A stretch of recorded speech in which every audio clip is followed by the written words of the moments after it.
You're ready for prime time, but how do you get the word out? Being a podcast guest and sharing your ideas and expertise can establish you as an industry thought leader. The PodConx Guest Marketplace is your introduction to podcast hosts sharing the good word in plant medicine and the world of wellness. Sign up at PodConx.com to have your profile sent to more than 60 of the top cannabis podcasters who are ready to speak with the leaders that are shaping the ever-changing cannabis industry. I use the PodConx Guest Marketplace to shop for interesting guests for my show. So if you're ready to shine, go to PodConx.com, that's PodConx.com, and join the Guest Marketplace today. I'll meet you there.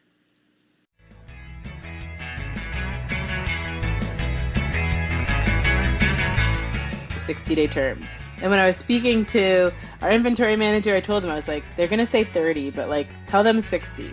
Tell them we need 60 because this is our first time purchasing. We don't know our customers yet.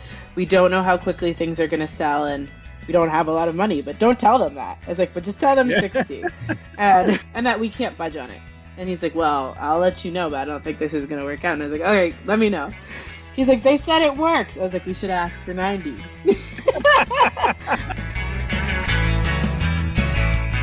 From the PodConx studios, high in the Rockies at the beautiful Beaver Creek Resort, it's the Raising Cannabis Capital Show. Today on MJ Bulls, we are joined by Nikki John, the founder and CEO of the Heritage Club. Nikki, welcome to the show. Hi, thank you so much for having me. I am excited to speak with you. After listening to your Proud to Work in Cannabis podcast, I knew the listeners of this show would really benefit from hearing about your journey, specifically how you were able to open a dispensary in Boston, no less, without taking on a bunch of debt, without selling a bunch of equity. This is the story that people need to hear, because especially in this environment, and who better to tell it than somebody that actually lived it and grinded and worked hard to get to this point. So I want to just really start off right off from the beginning. The licensing process is so expensive. I mean, between consultants and lawyers and sometimes you got to rent space before you even get the license. All this happens, and people need millions, sometimes millions of dollars to get to apply for a license. Let's start right at the beginning. How were you able to get through that process? Yeah, so that was a long journey of trying to partner with some people where it didn't work out. And when it didn't work out, you'd think to yourself, okay, maybe I'm not supposed to be in this space. Maybe this isn't for me. But I was able to take those kind of deals that fell through when you think you have the money secured or whatever, and realize that you could get a better deal. And not only that, but that you have to keep the ball rolling no matter what. Don't let it stop. So for me, it was finding a location, but still keeping I used a lot of my real estate contacts because I come from a background of real estate, keeping all of these different leads kind of warm, letting people know what I'm doing. And because it's cannabis, you kind of have to decide who you want to let know that you're getting into this. Yeah, right. But you kind of keep all of these irons in the fire and hope that either maybe you can get people to join together if they just want to do smaller amounts, or then on the larger side, when you have someone who's like, I want to take this entire deal and I want 49% of your company, you have to say, do I want to work for this person, or why am I getting into this? Because at 51%, you're backed against a wall. You don't have a lot of say. You don't have a lot of room to pivot. So that's not where I wanted to end up. But there were a few times where I had to say to myself, should we take this? Is this the best we're going to get? And it never was. And I hope people can take that away, is that negotiate, push back a little bit, and have that number in mind where you're willing to say no. Say, this is the line I can't cross. Yeah, I think that's awesome advice. I remember listening to one of your interviews where you said that you even worked an arrangement out with your landlord, and which is, most people don't think about that, but landlords are willing to negotiate just like anybody else. And sometimes we just take the lease and say, well, that's it. And then we move on. But maybe explain to what you did with your landlord. Yeah, so fortunately, I had a landlord who was willing to work with me on this and who understood the potential gains on both of our ends, that it wasn't just saying hey, I can't pay because I don't want to pay my rent. It was, I'm fundraising, but this process is set up in a way where I need to have an LOI or a lease in place before I can even get to the starting line of actually even fundraising. And a lot of the people investing don't want to invest until you have a license. So it's the chicken and the egg, back and forth over and over again, whether that's with the investors, the landlord, the state. The investor wants proof of funds before your LOI. The investors want proof of license before investment. The state wants an LOI in place and you need to pay. And then they want you to hold that lease for the 2 years that it took me to get open. So my landlord is willing to, work with me over the course of that 2 years so that I wasn't spending any money in the beginning until we got to the starting line. And if they hadn't have done that, odds are I would have found a way. So I don't want to say I wouldn't be here, but the odds are I would have been here a little bit later. So that was key. And I think that's the important thing, is just asking. If you don't ask, you wouldn't know the answer if you don't ask them. And the other important thing is your persistence. Is it, I am going to do this. Nothing's going to stop me. Every time I see a roadblock, I'm going to work my way around it. Let's jump forward. And now that you have the license, you rewarded the license, you got to get the space built out, all of that. That takes a lot of money. So Yes. how were you able to finance that? Yep. So the first step, you have to get in Boston permits, architectural plans. The first step in Boston is to submit a plan that you're never going to use. So you need to pay someone to do that. And there's these and then they're going to reject you, and then you submit your real plans. So, and then as during projects, plans change. So you need to pay for any changes to your plans and all of that. So when I was getting quotes for what this entire project would cost, everyone's like, you need 2.5. You're not going to get this open without 2.5. And I was talking to people, and I could get people to that 1. I could get them to 1.5. And the people who I could get to say, I want to take the 2.5 to myself, they wanted that 49%. So I was well, we can't do 2.5. I just know there has to be another way. That was the only thing that came to mind for me. And I come from a family of people who have worked in construction, and if you can do it yourself, do it yourself. Caroline of Caroline's Cannabis in Massachusetts, that was one piece of advice she gave me when I first met her. She said, everything you can do yourself, whether that's tiling or whatever. And I'm telling you, I was my hands and knees in the store, doing everything I can. Blood, sweat, and tears into this place, and my family, friends, everybody involved. So that was just one way to kind of save on labor. Labor is super expensive, but in COVID, there's materials back orders. There's all of the different delays that can come in on your project, which is why you have these overruns. And to manage all of that, we placed all of our orders ourselves. I ended up opening my own construction company because my lease required $5 million of coverage, and a lot of smaller contractors don't have $5 million policies. They have $1 or $2 million policies. So by starting my own construction company and having them contract under me, I was able to, one, give them better coverage, meet the requirements of my lease, and actually save some money because I was able to source better product, all of these things that I couldn't have done with a bigger company. And I learned a lot about the construction side of this business and how to make a place come to life. We were in what used to be a glass tinting and auto building.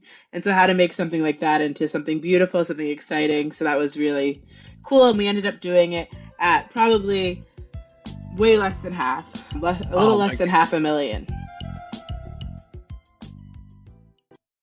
Let's just keep moving along forward in the process. Now the place is open, but you still have to pay staff. You still have to buy inventory and market this. And that doesn't come cheap because you haven't made penny one yet until you get the inventory. And how do you make that work? Yeah, so this was super important. And anybody listening who's out there trying to get started, I decided to work with vendors who would give us 60-day terms. And when I was speaking to our inventory manager, I told them, I was they're going to say 30, but tell them 60. Tell them we need 60 because this is our first time purchasing. We don't know our customers yet.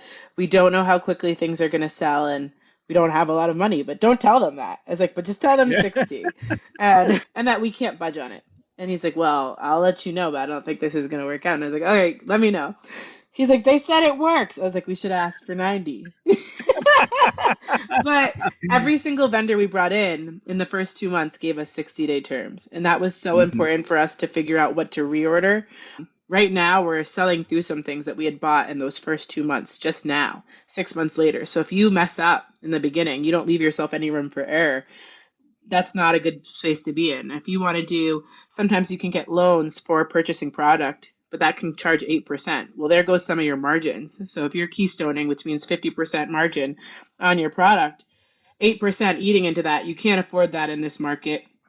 If you have 21% corporate tax to the federal government, you have all these other fees in terms of overhead, SG&A. Well, you look at what you're taking home and you look at what the government's taking home and you're dang. I know. not easy. It's not easy, but that's a surprisingly most businesses. If as long as they trust you and as long as you follow your word, if you say 60 days and you get it to them 59 or 58 days, they're going to do this forever with you. And I think a lot of people don't appreciate that. They're just like, oh, they got to cut a deal.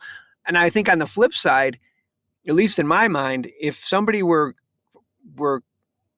taking a trust in me to give me the extra time, then I'm going to be loyal to them. I'm not going to jump ship for a better price because they were there in the beginning with me. And I think that's a really important point that I think especially new business owners need to keep in mind, is that there's a lot to be said for loyalty and working with vendors for a long period of time. And they're there for you when you need them, and then you're there for them when they need you sometimes. And I think we're seeing that now as some of these people who helped us in the beginning are seeing their flower prices drop.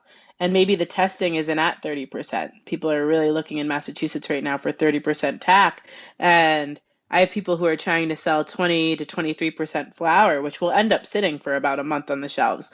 There's the 30% stuff will sell through in a week or two. So I want to make sure that they stay open because they help me stay open. So like you said, it's a small community. Everything in Massachusetts that's for sale on this adult use market was grown in Massachusetts by Massachusetts operators, and we're in this together. So there is that loyalty, and just everybody's in the grind together. But it's been a lot of fun learning about that and figuring out how to make it work and float it and push those margins. How do you get better margins? How do you buy more when you're a small shop? So that's been my main question that I'm thinking about this year. Well, I'm sure you'll figure that one out. And we're wrapping it up here, but before we wrap it up, I just wanted, because most of our listeners are investors, I'm sure a bunch of them are saying, wow, I wish I would have got in on that. This is a dynamic person that is going to grow like crazy. Do you ever get calls from people saying, now can I invest? Or if you do get those calls, what do you say to them? Or is there ever going to be a chance where they can invest? Yes. So we are looking to expand. We have 2 more locations that we're looking to take on and also add delivery. So we will be raising funds, and we'll definitely do an announcement somewhere on our website. So if you sign up for our mailing list, that's a good way to stay in touch. But yeah, people are always reaching out now saying like, well, you did it. Can I get in now? And I guess, and you have to do that. That was just my first proof of concept. Like you said, the goal is not to stop here. No. And we'll, just for our listeners, we'll make sure that we have all the contact information, links in the show notes. So just click the links in the show notes. I'm sure somebody from Nikki's team or Nikki will get right back to you and get on their mailing list. Nikki, I really appreciate this. I'm so proud of you. I think this is what every entrepreneur needs to hear this story, because persistence, don't let anything stop you. You're going to make this happen no matter what. And I love it. And we didn't get a chance to talk about your mom, but I know in the last interview how much you depended on your mom, and I'm sure she's so proud. But thanks for being on the show today. Thank you so much, and thank you for sharing our story.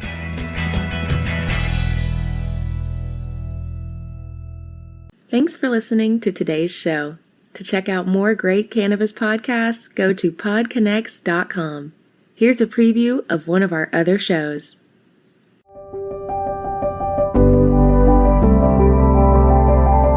Hi, it's Justin Benton, host of the Miracle Plant Podcast, where we discuss this miracle plant that goes by so many names and how it's helping people in so many extraordinary ways. So if you love this plant and you want to hear a story that tugs on those heartstrings and learn more about this plant, then head on over to the Miracle Plant Podcast. You'll be glad you did.